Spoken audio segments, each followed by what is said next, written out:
Greetings, everybody. I'm really pleased to see all the folks joining today for our conversation, and I'm going to get us going as it's just a little bit after 11 o'clock, and we have a lot to talk about today. My name is Jane Malin-Katie, and I work at the McKnight Foundation, and I serve as Director of the Global Collaboration for Resilient Food Systems Program. I also have the honor of serving as co-chair of the steering committee for the Global Alliance for the Future of Food. And I just want to bring my co-chair, Scott Cullen, into the room. He's with Grace Communications Foundation, and he is an amazing human to collaborate with. Welcome to today's webinar with Anna Lappé, our new Executive Director of the Global Alliance for the Future of Food. We also have Patty Fong, the Global Alliance's Director of Climate, Health, and Wellbeing, and we'll also have Lauren Baker, Deputy Director of the Global Alliance, join us in the Q&A session at the end.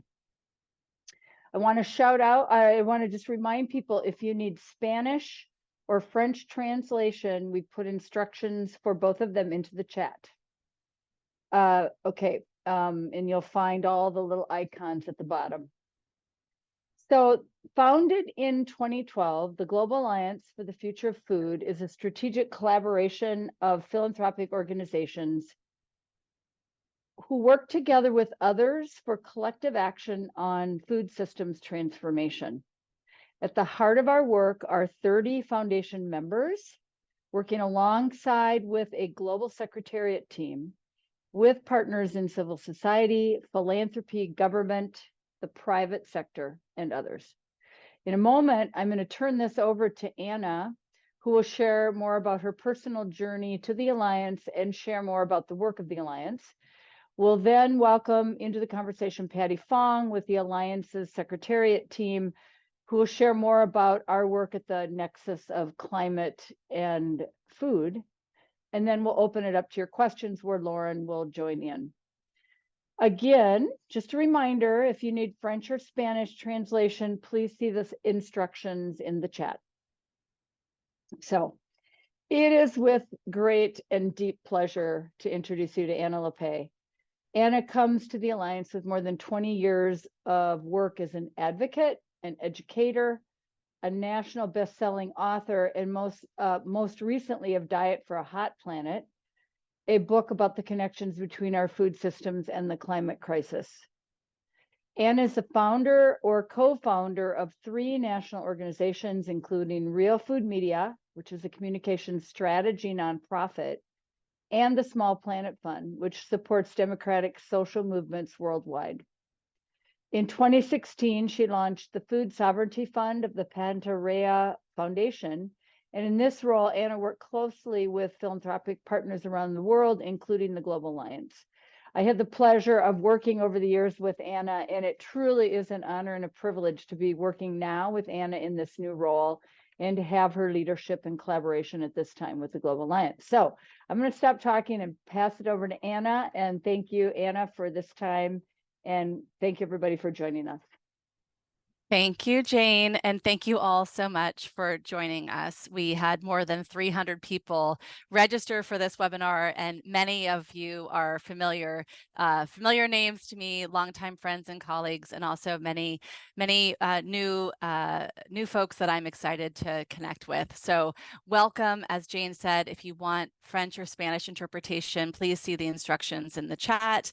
And please do use the Q&A feature at the bottom of the screen for any questions you have as you listen. So as Jane said, I want to share with you all a little bit about my story, how I came to the Global Alliance for the Future of Food, and tell you a little bit more about the Global Alliance. And then I want to turn it over to Patty Fong from our team to share more about our work around food and climate. And then we will have time for questions at the end of toward the end of the hour. And we did receive dozens of really fabulous questions beforehand, and we will try to get to some of those. Again, we would really welcome any questions that come up as you listen to us today, with again, the apology in advance that we will not get to answer all of your questions, but we really are eager to hear from you. And so let me just start with a little bit about my story of how I came into this work and how I came to the Global Alliance. For those of you who know me, you might know that my connection to food starts in the womb, although I guess that's true for, for all of us, but especially for me. I was born into a family that long before I came along was fighting to make the world a better place, especially for when it comes to what we eat. My mother, Frances Moore Lappé, who some of you know, wrote her first book, Diet for a Small Planet, just a couple of years before I was born, and founded the Institute for Food and Development Policy, also known as Food First, just after I was born. And my father was a medical ethicist, an epidemiologist, and toxicologist. And a lot of his work was about exposing the toxic impacts of corporate practices on workers, particularly farm workers, and the impact of pesticide use in the fields. So from a very early age, food wasn't just what we had for dinner. It was also for my parents and certainly for my mother, very much what they did for a living. But I didn't know that I would spend my life working on food systems until I was in my mid-20s and had a really transformational experience. I was studying in a graduate program in New York City, and I had an idea for a book that I thought my mother should write. By that point, she had written 15 or so more books, but none as popular as Diet for a Small Planet. And I encouraged her to consider going back to the insights from Diet for a Small Planet, to write a book that would be a journey to tell the stories of communities around the world addressing the roots of hunger. It would be, I thought, a real continuation of my mother and her colleagues' work to explode the myth that hunger is caused by a scarcity of food. In a world where more than enough calories are produced for every single one of us, hunger is not caused by a scarcity of food, my mother and her colleagues have long said, but a scarcity of democracy, a scarcity of people's power over what food is grown, how it is grown, who has access to it. And so by definition, hunger is political, and by definition, fighting hunger needs to be a political fight. And so I had this idea of a book that would explore that message through storytelling of people and places, cities and community movements that were really bringing democratic food systems to life, that were getting to those roots of hunger. And I offered to help her as her research assistant. And she ended up promoting me to her with author and then to co-author. But as all my friends like to remind me, getting promoted by your mother is not that impressive. But the book that we ended up writing together was this incredibly transformational experience. We traveled the world to Bangladesh, India, Kenya, France, Brazil, and beyond, documenting stories of food democracy being brought to life.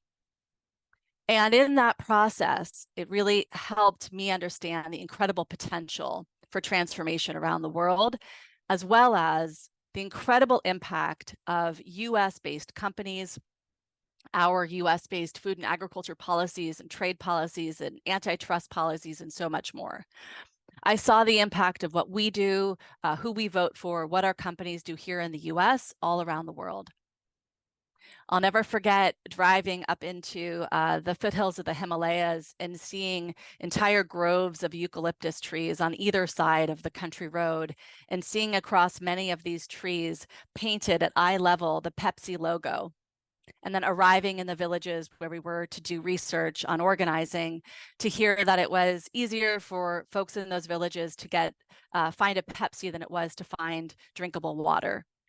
And I remember hiking up into the foothills of the Himalayas, into villagers that had never met anybody from the United States, and yet hearing about how those communities were in the midst of fighting US-based company attempting to patent their neem tree. Or what it was like to meet with local leaders and policymakers in Belo Horizonte, Brazil, one of the fourth, I think at the time, the fourth largest city in the country, and hearing them talk about their struggle to promote healthy food there in the face of marketing bombardment by US fast food and junk food companies, and on and on and on. And so out of this incredible journey came for me an understanding of this incredible role and impact we have in the US. And out of that journey became this book that we published called Hope's Edge. And it was really born for me two things. One, a lifelong commitment to wanting to be part of a global community, of which you all are a part of, that is working to uplift food systems that serve people and planet. But what also emerged for me was an understanding of hope, of where it comes from and how to feel it, that has stayed with me all these years, more than 25 years later. When I went into that work in my mid-20s, I was, I think, like a lot of people, cynical. I felt that, the only people who could be hopeful with everything happening in our world were either those whose heads were in the clouds or those whose heads were in the sand. That if you were to take the gravity of the crises around us to heart, that you would have no choice but to lose hope. That the world is heading too fast, too far over the edge. But then I took this journey, and in the process, I met some of the most hopeful and joyous people I have ever met. My mother and I became close family friends with Wangari Maathai and her family, the leader of the Greenbelt movement, who was arrested for her advocacy, whose members were threatened with arrest for teaching organic agriculture, and yet who would go on to win the Nobel Peace Prize. We met members of the landless workers movement in Brazil, who were up against real violence and threats against their lives in the efforts to push for constitutional right to land. And every single one of them was so hopeful.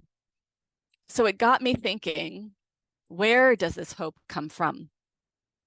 And one early morning in the middle of this journey, we were on a train platform in rural India with an incredible leader who was trying to help farmers in the Punjab get off a dependency on fossil fuel-based agricultural inputs. And I asked him where his hope comes from. And he shared this insight that stayed with me ever since, which I think many of you might relate to. Which he conveyed that hope does not come from a weighing of the evidence. Are things getting better? Are things getting worse? That hope instead is a feeling that we generate inside ourselves when we take action.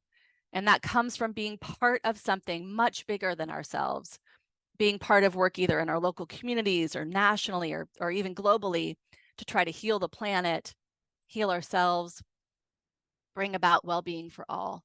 That energy is hope.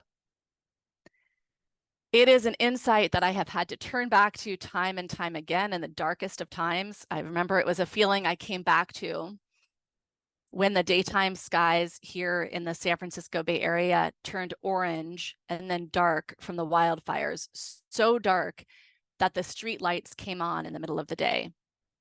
It's what I've come back to talking with colleagues in Hawaii who lost family members and friends in the latest wildfire there. And it's an energy that is stoked all these years by my work and now by my work with the Global Alliance. I have tapped into this energy ever since to write several more books and contribute to many others, and to work, as Jane said, as a public educator and an activist, especially most recently through Real Food Media, which continues on under the leadership of my former colleagues.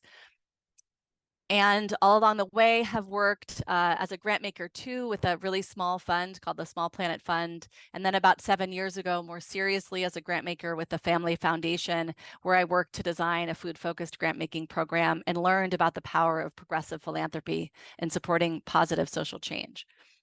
And I am so delighted that this work has brought me into this incredible organization, the Global Alliance for the Future of Food, to be its second executive director, and where I joined the team in July. So that is a bit of the story of me and my path, how I ended up here. And I want to just briefly then walk us through a little bit of the story of the Global Alliance and then turn it over, as I said, to Patty. So to do this, I am going to share my screen and then let me just bring my screen on here. And again, please use the chat for any questions you may have. And I'll pull my screen up now. So you should all see a screen now. And please, Lena, holler at me if you don't see it moving along. So The Global Alliance for the Future of Food, as Jane said, is an alliance of foundations and working with partners all around the world. Our mission is to really take our resources and our networks to really be part of this positive food systems transformation toward greater sustainability, security, and equity. We really have a really profound sense of urgency, I think shared by many of you, when we see just how much damage the current food system is causing. We know the global food system is responsible for 1/3 of all greenhouse gas emissions. We know that agricultural inputs like pesticides and synthetic fertilizer, monocultures, are driving incredible biodiversity collapse. We know that industrial agriculture is a huge polluter of air and water. We know that communities are impacted in the places where those inputs like synthetic fertilizers and pesticides are produced. We know that our global food system is filled with ultra-processed foods and foods high in fat, sugar, and salt that are really leading to incredible rates of completely preventable diet-related diseases. So we have this sense of urgency, and we have a sense that no matter what your entry point is around food systems change, whether it's human rights and indigenous rights, land rights, whether it's animal welfare, protecting biodiversity, that there really is a place for all of us in food systems transformation. And the Alliance really welcomes both funders and others working across all of these different entry points.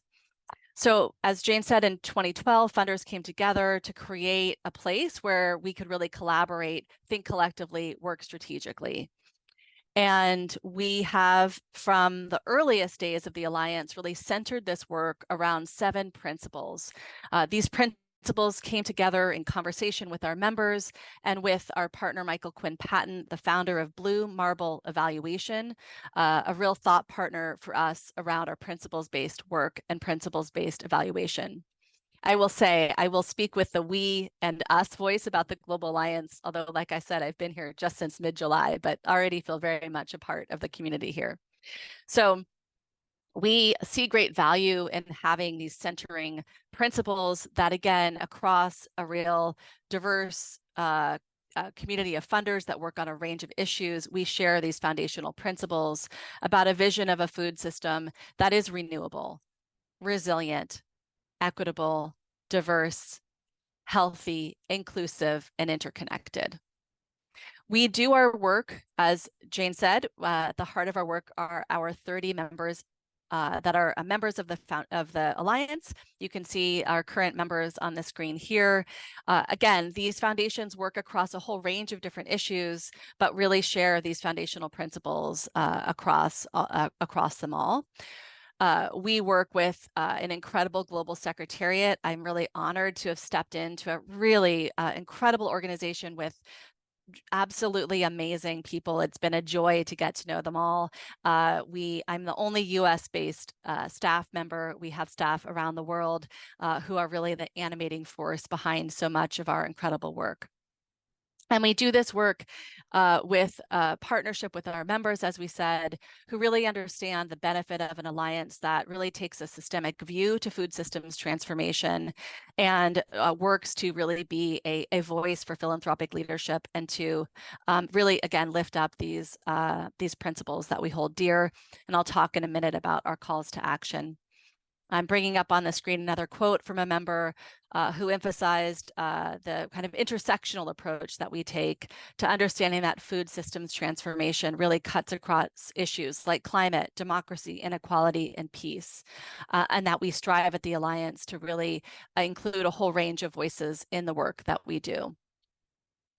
So what is it that we do? How do we work at the Alliance? Our strategy cuts across 3 big strategic areas, all guided by our calls to action. So I just want to say a few things about our 3 core strategic approaches, and then a few words about our calls to action, and then bring Patty Fong into the conversation. So we focus on our convening power, so bringing together philanthropic foundations and others into conversation. We also work on forging insights. You'll hear me talk about this more a little bit later. And third, really, we are very much about not just convening and not just developing insights, but also moving to action and really making sure that action has positive impact. We do all of this guided by 7 calls to action. And you can see them on the screen here, clustered around 3 areas, one around governance and knowledge co-creation. So one, we have a call to action to ensure more inclusive and participatory approaches to governance around food systems change. And secondly, we've been working very hard with partners around the world to increase the research for the public good, research around regenerative and agroecological practices, for instance. Third, we have a deep commitment to increasing public sector investment in food systems transformation, and again, are working with partners, including many of you who've tuned in today. A fourth call to action is how to unlock investment in sustainable food systems, yes, among philanthropy and philanthropic partners, but also among the private sector and multilateral funders and others. Our last cluster of calls to action are really about creating what are those enabling environments that we need to foster to really quicken this food systems transformation. We talk in particular about work around accounting for environmental, social, and health impacts of food systems, pushing for policy change to create more enabling environments, and then finally, all of this grounded in the promotion of nutritious, sustainable, and whole foods diets. So a couple of examples of some of the reports that we've produced. I'm just going to bring us through a few of these real briefly. We produced a series called Beacons of Hope, very much storytelling about solutions. And another report on actionable frameworks for food systems transformation. We produced a report for government and policymakers about promoting systemic solutions for healthy food systems with our allied initiatives, the True Cost Accounting Accelerator, on really helping expose frameworks for developing this true cost accounting process. Another one of our allied initiatives is the transformational investing in food systems. We're really focused on how to mobilize money toward food systems transformation. And then our last 2 reports I wanted to flag are about our work around food and climate that Patty Fong has really been critical, and bring her on right now to talk about this work. One about the politics of knowledge, really deconstructing our ideas about the evidence that we have, showing how much evidence we have already at hand on agroecological and regenerative approaches, and then really a focus on how to expose how much more work there is to be done around food and climate and investments in food and climate. One with a report called Untapped Opportunities for Climate Action, and one on exposing how little climate financing is going to food systems transformation. So I don't want to say too much more about these last 2 reports because Patty Fong on our team was really the leader of this work and has been just so critical to this work. So just a few words about Patty as I'll stop my share here. Bring Patty on. Hi, Patty. Thanks so much for joining us. So Patty Fong is our program director for climate and health with me at the Global Alliance. And as I mentioned, has really been the force behind our food and climate work. Before coming to the Global Alliance, Patty worked for more than a decade at the European Climate Foundation, where she was employee number 1 and helped to build up that institution to what it is today. It's been a real honor I've known Patty for years, but really an honor to work now with Patty shoulder to shoulder, and really excited to hear what Patty's going to share about our food and climate work. I'll turn it over to Patty. Thanks so much, Patty. Thanks a lot, Anna. It's a real pleasure to join you on the webinar. So a little bit about myself.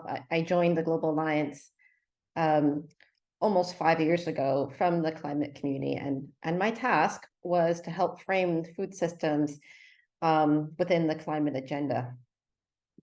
And I had come from more the kind of climate energy space.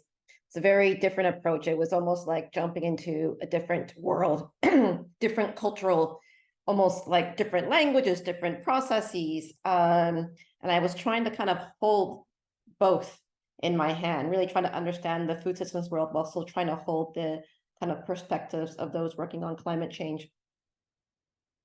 And what I found really quickly was that, in the climate world, we have a target, 1.5 degrees, Paris Agreement. It's very clear. That's where we need to head.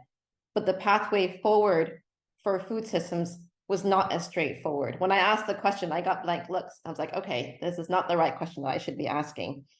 So let me just give you, a couple of examples of some of the work that we've been doing over the past couple of years. And I'll frame it in terms of the kind of the three ways that the Global Alliance engages. So one is around our ability to convene across stakeholders and perspectives, across different geographies, across different sectors.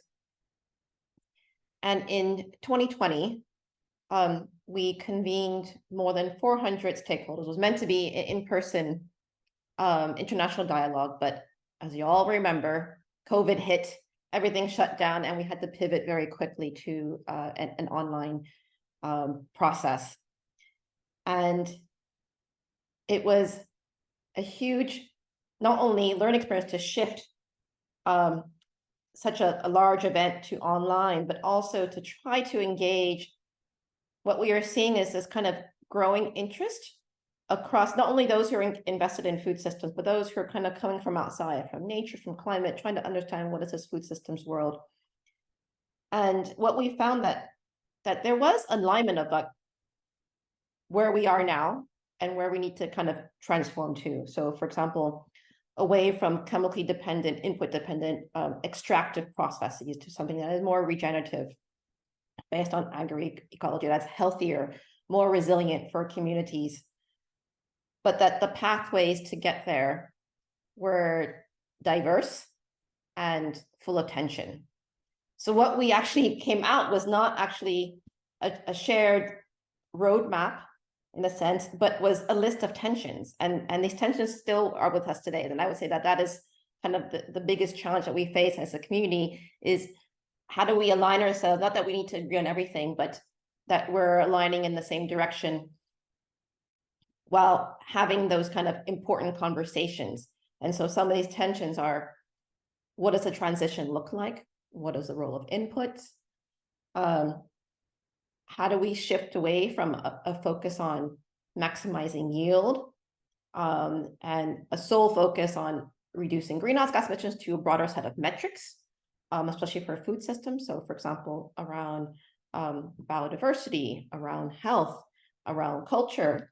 There are a lot of tensions around the role of livestock, the role of meat production and alternative proteins.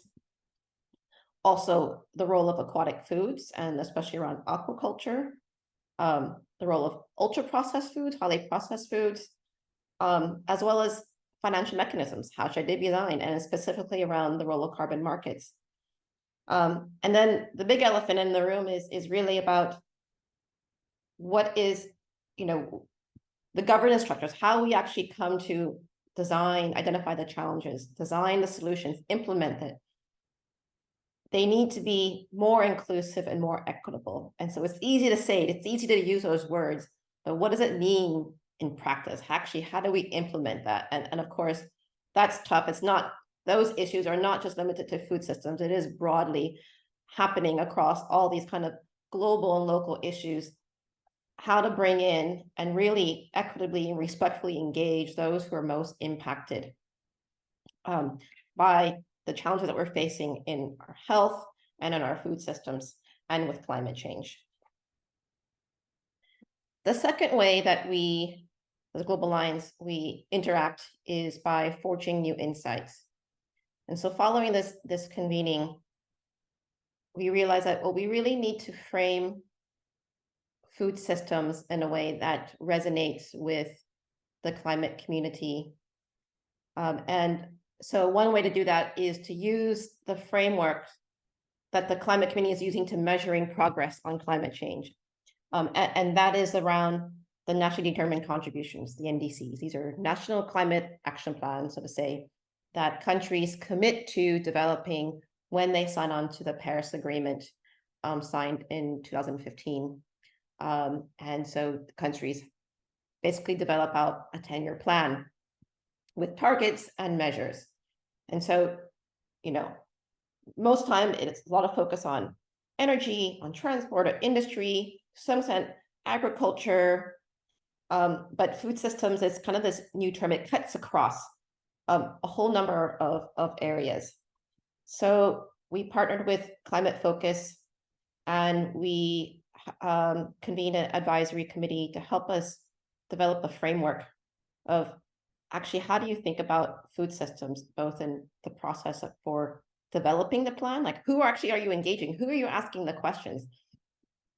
Who are you approaching to identify the challenges and solutions? To what are actual topics that are being addressed in the plans? To how do you actually implement it? What are you financing?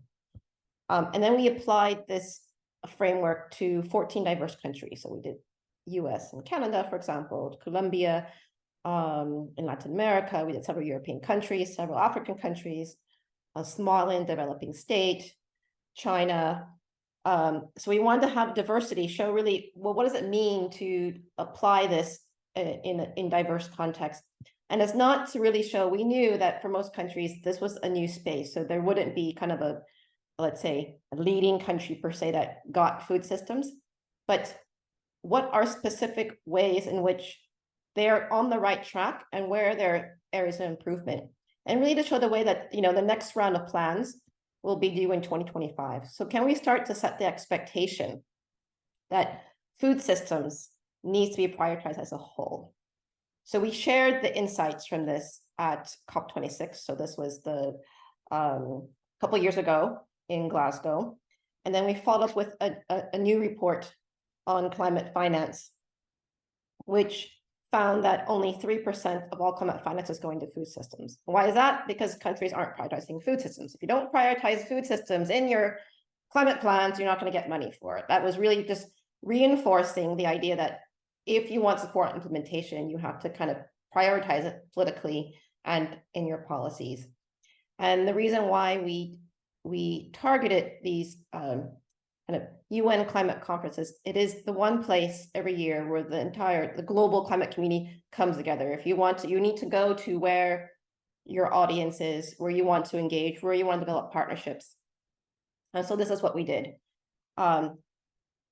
for COP26, COP27. This year is COP28.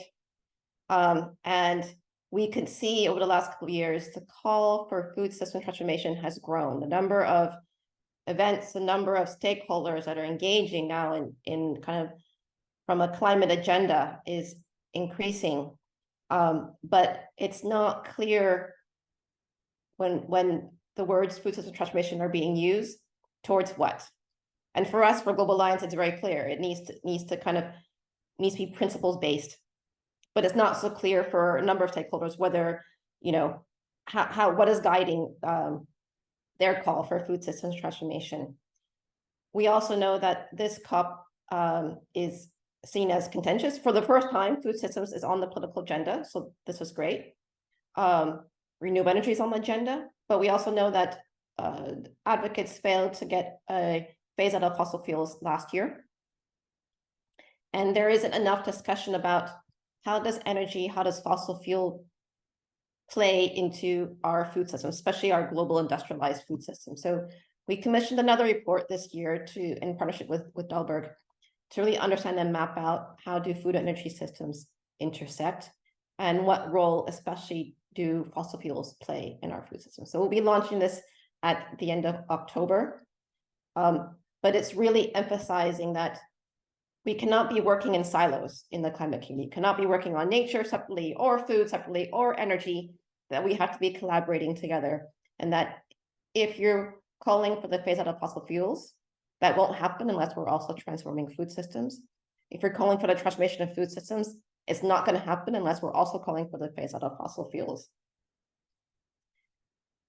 And then I will just end with kind of our third kind of area in which we engage globally is what Anna mentioned around inciting action. So we do this in partnership with broader diverse partners in the community, with our members, with the partners and grantees of our members.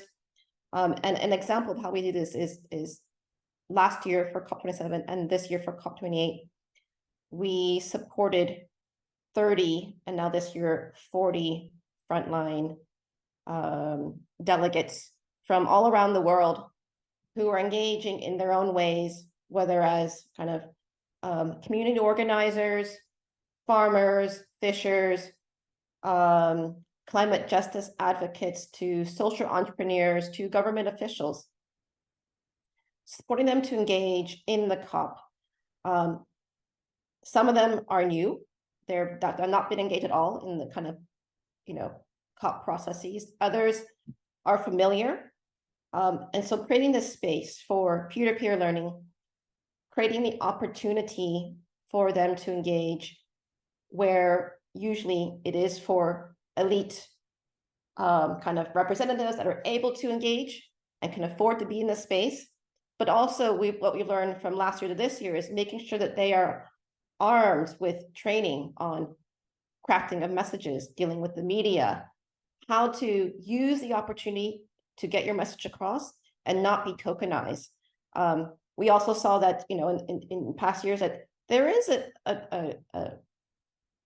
demand for diverse voices, but when you're trying to engage and develop these events, oftentimes you don't have that network or the resources to figure out who you want to bring in. So we also offer this as a service of like having this kind of menu of different perspectives and finding a way to insert them into the agenda, into the panel discussions, into the creating networking opportunities for them.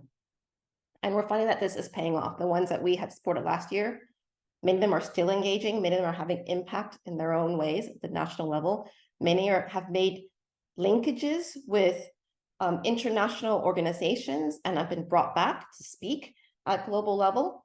And so this is really all part of a kind of long-term plan about how do we support movement building and really supporting kind of the engagement of those on the front lines to tell their own stories.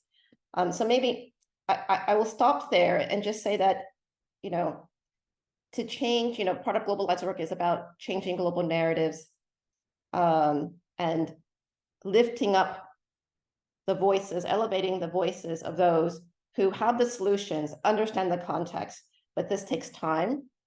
It takes time to build the trust. It takes time to build the relationships. It takes time to foster safe spaces for dialogues.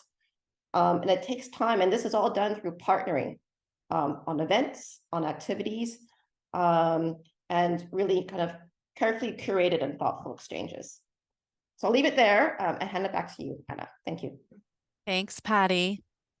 Thank you so much. And that last, the last words you were sharing, Patty, are a great segue into a question that I wanted to actually bring up first. So Lauren, I will invite Lauren Baker. Hi, Lauren, our Deputy Director, to join us.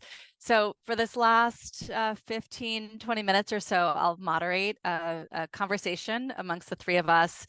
I'm seeing all of the really wonderful questions come through the Q&A and through the chat. And I mentioned we got several dozen questions beforehand. And I will say, there is no way we will answer all these questions right now, but do know that all of your questions are so helpful for us as we reflect on our work and we think about our strategy and opportunities for collaboration. So just because we're coming up on time and won't get to your question, still put it into the Q&A because we really do want to hear from you.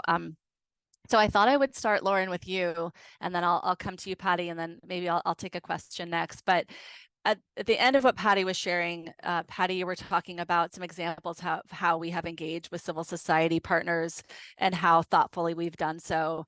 And I breezed past it in the slideshow, but the Politics of Knowledge report was something, Lauren, you worked on with partners. I think you mentioned to me it was 70 people from around the world and 17 teams of collaborators. And to me, it was such a beautiful model of how we collaborate, how we work. One of the questions that came in was specifically on how can civil society engage with the Alliance. You all heard me say we are an alliance of foundations, but we really do work deliberately and thoughtfully with partners around the world. So Lauren, for you, wondered if you wanted to share a bit more about how we work, and then adding in another question that might add on to that from someone else was asking also about how we work with multilateral funding agencies and organizations. So I think it just, if you could speak to some of a little bit more, and again, Patty talked about this a little bit, but a little bit more of the how we work and how we partner. Thanks. Yes, thanks. And it's really great to see all these questions coming through the chat. So I'll pick up on a few threads in the questions from colleagues at the African Coalition on Green Growth. Claire, you had a question, Mia, Jose, all of these questions really about how you can get involved in the Global Alliance and how in particular we work with partners. So our members, first of all, are working with partners around the world. So we feel like we have this beautiful kind of connection to so many civil society organizations and others too. And we can lean on those partners and those connections through our work. Anna mentioned our strategy, which is convening, forging insights and inciting action. And the politics of knowledge was a great example of that. And in fact, we have a number, we always do our work in this kind of way. So the politics of knowledge was a report that Anna mentioned. We engaged 16 teams, over 70 people from around the world. We had a kind of call for submissions, which generated a lot of interest. And we asked people, you know, what evidence do you see that agroecology is working in your communities, in your worlds, in your research networks? And together we were able to put together this incredible report that showed the breadth of understanding we have about those issues. And I'll just highlight a couple of other really current examples of where we're working with partners. For example, we just had a call for advisors for work that we're starting on food justice. And Elizabeth, you had lifted up how we work on gender justice, women's rights, food sovereignty. And through this work, we really want to explore all the multiple dimensions of food justice, health equity, food security, all of these justice issues and how they show up around the world in really different ways to foster a conversation across these different dimensions of food justice. So we're really excited about that. So we work with advisors. That's one example. The example that Patty gave around bringing together a cohort of people, partners around the world to participate in COP28 and attend and influence that agenda is another example. And then following on the politics of knowledge, we're doing some really interesting co-design right now, co-design work around, you know, what would it take to scale truly transformative agroecology and regenerative approaches. And we're, you know, following our work from the politics of knowledge. So we're really interested in this idea of a theory of transformation, which extends beyond theories of change. We know that many organizations have really strong, incredible theories of change to influence industry, to work with the private sector, to build rights across for farmers and women's organizations. And we're really interested in bringing those theories of change together and understand a theory of transformation really moves us towards tipping points when all of these multiple strategies are considered. So this is the sort of systemic approach that the Global Alliance takes. I will also speak to Lorenzo's question about how we engage multilateral and bilateral organizations. We've, over the past 3 years with the Agroecology Fund, a sister organization of ours, a pooled fund in support of agroecology with the Agroecology Coalition and other actors supporting agroecology and regenerative approaches. We've convened a really interesting conversation with bilateral and multilateral colleagues to deepen our understanding of what we're all doing, of how philanthropy and these other institutions and agencies can work together and leverage their impact. So we have a meeting coming up in Rome in October on the heels of the CFS, the Committee of World Food Security, to deepen those relationships and think about how we can continue that work together. So I think it's a great question, really important to build those partnerships in terms of shifting funding flows and the way that funding and finance is flowing to food systems transformation. Thanks, Lauren. And that actually pulls in another question that came in. I'm seeing all these questions and they're all so great. I wish we could get to all of them. But Patty, for you, I wonder if you wanted to pick up on this question around the financial flows. So one other question that came in was about a recent report concluding that fossil fuel and unsustainable industrial agriculture is receiving about 20 times more finance from banks than governments are receiving for climate solutions, with and went on about how are we and should we all be giving priority to redirecting financial flows, including subsidies and other public funding. And so would love to, Patty, if you wanted to talk a little bit about your climate finance work, say a bit more about that, or talk about some of the work we are doing around lifting up the need for public and private investment in transformation.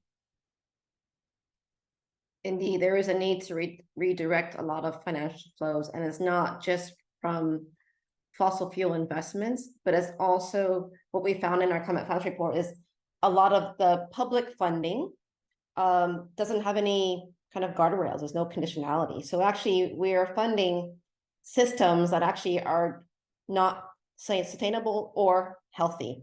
So, for example, many of the commodities, fresh fruits and vegetables are rarely subsidized.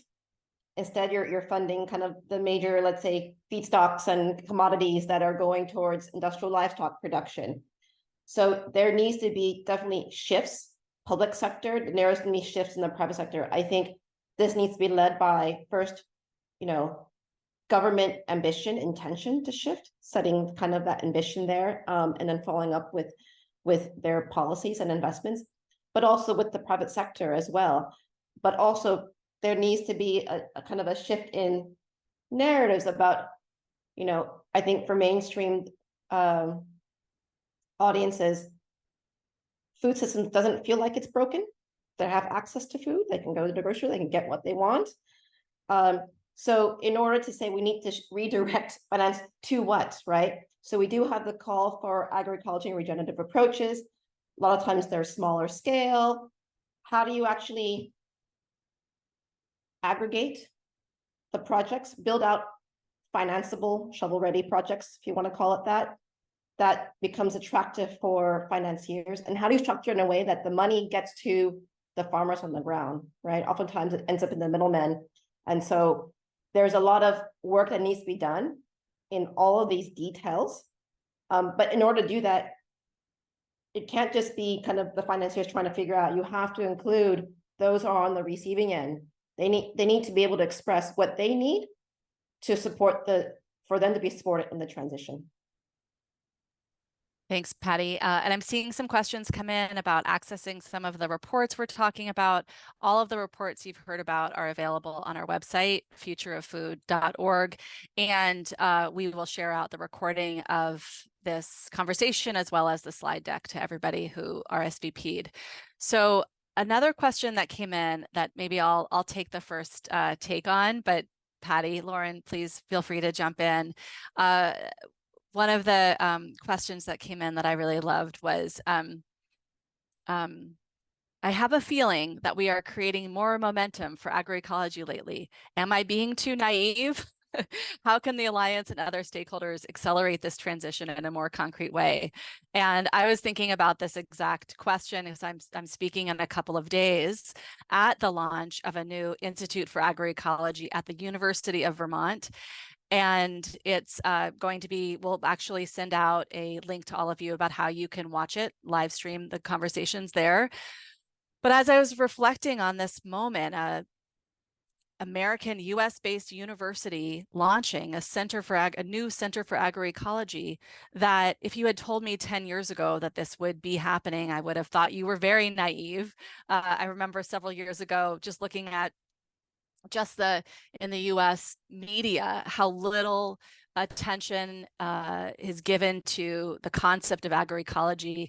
In the New York Times alone, I analyzed how many times the word has even been uttered in that newspaper, and it was only a couple of dozen. And then you analyzed those couple of dozen mentions of agroecology, and almost all of them were either wedding announcements or obituaries of academics working in agroecology. And the only other mentions of the word in any substantive way were columns by Mark Bittman and or Olivier de Schutter, the former special rapporteur on the right to food.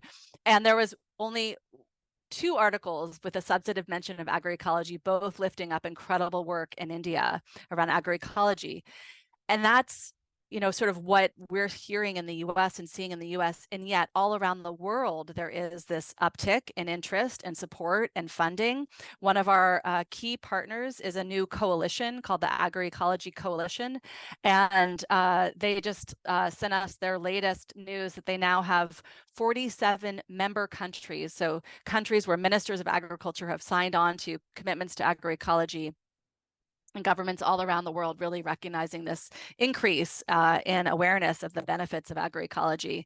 So I think from our side, we do feel there is momentum. Is it enough? Do we want it to move faster? Do we want it to grow? Yes and yes. And there is momentum. And even here in the US, there is momentum. So Lauren, Patty, anything you'd want to add to that? Or I'll toss you another question. I think, Anna, I think there is lots of momentum. I think it's a great comment in the Q&A. And I'll also speak to Mary's question around the report that we recently released on community managed natural farming in Andhra Pradesh. She was just saying, great report. This was a partnership and a collaboration with colleagues at our YSS in India, and just advisory, and they did a true cost accounting look at different agroecological zones in that region across the state of Andhra Pradesh to understand the impact. And it's really, really, really interesting work. So I think we are building the evidence base. There's lots and lots of evidence for agroecology. And this is about a family of approaches around the world. We're nuancing our language. In India, it's called natural farming, agroecology, regenerative approaches. And it's really exciting to see the momentum built. So yes, more of this. And of course, lots of interest from the private sector in regenerative agriculture right now. We need to get really clear on the outcomes that we're seeking, and make sure that all the concerns about greenwashing are addressed. So that's a really active conversation in our circles right now. For sure. Patty, anything you want to add to that, or I'll do one rapid round? Okay, so I just want to again share our appreciation for all your great questions and many of the offers for collaboration and questions about how you can connect with us. I thought we could do just a rapid round. I'll start with you, Lauren, and then Patty, and then I'll finish up on one of the questions that we got was, considering this very ambitious work that we are part of, that many of you are part of, and knowing what we're up against in terms of so much of the crises around us, somebody asked us to weigh in on what is our top of mind urgency and what keeps us up at night. Lauren, we'll do like a rapid round. Lauren, Patty, then I'll close out and have a few thank yous at the end. It's a great question. And when I get asked this question, I always come back to how I entered into this work, which was through a food bank experience that I had in Canada, when I was a student at university. And, for me, it was a real eye-opener to learn that right in my community, in my backyard, of course I knew this, but then to have this visceral experience, this like lived experience of food insecurity in my community really drew me into food systems work. And those concerns can continue to be top of mind for me today. Why are so many people hungry in this world where we have, such abundance? And it speaks to what you said at the beginning of the call in your story. Right. We really need to reconfigure food systems so that they put people and health and the planet at the center. And food insecurity is just growing right now in really concerning ways. And that is something that keeps me up at night. Thanks, Lauren. Patty? Something that's keeping up currently, it's the implicit and explicit power dynamics that we need to navigate as the call for food systems. The number of kind of stakeholders engage enter into this space. This balancing this tension of engaging, because it's about influencing and shifting, and so having partnerships, but also about holding the line and being principled as well, so that you're not part of a greenwashing agenda. It may be unintentional, but it could be. So, and you know, as food systems becomes, let's say, grows in momentum, becomes more political, more stakeholders are engaged, it just becomes, there's a lot more to do. There's a lot more. So actually, how do you maintain your sanity in all of this and figure out what battles to pick, where to engage, how to engage, given all of this kind of surging interest? Thanks, Patty.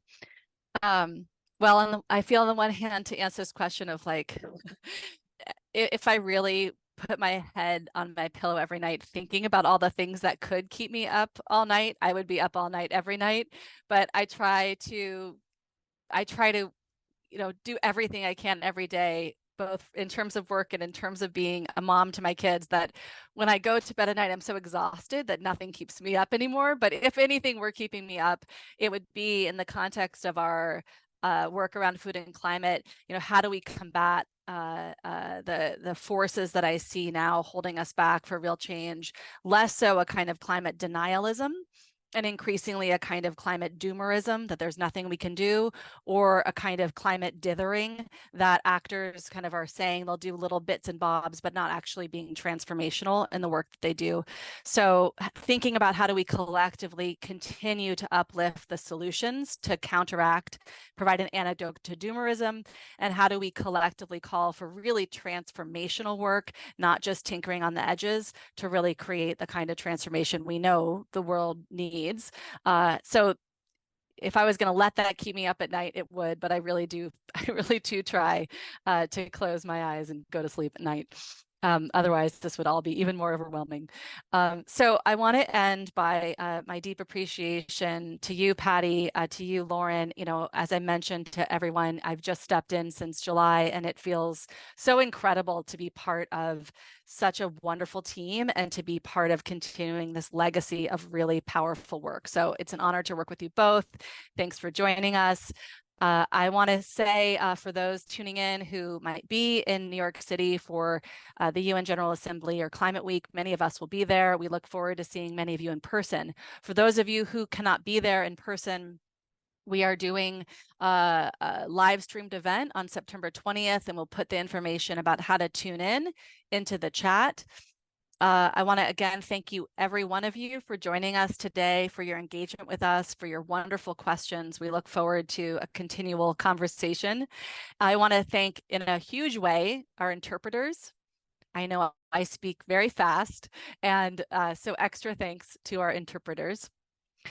You did not get to see her, but her fingerprints are everywhere. Lena Gomez from our team took care of all of the tech support, so huge thanks to Lena.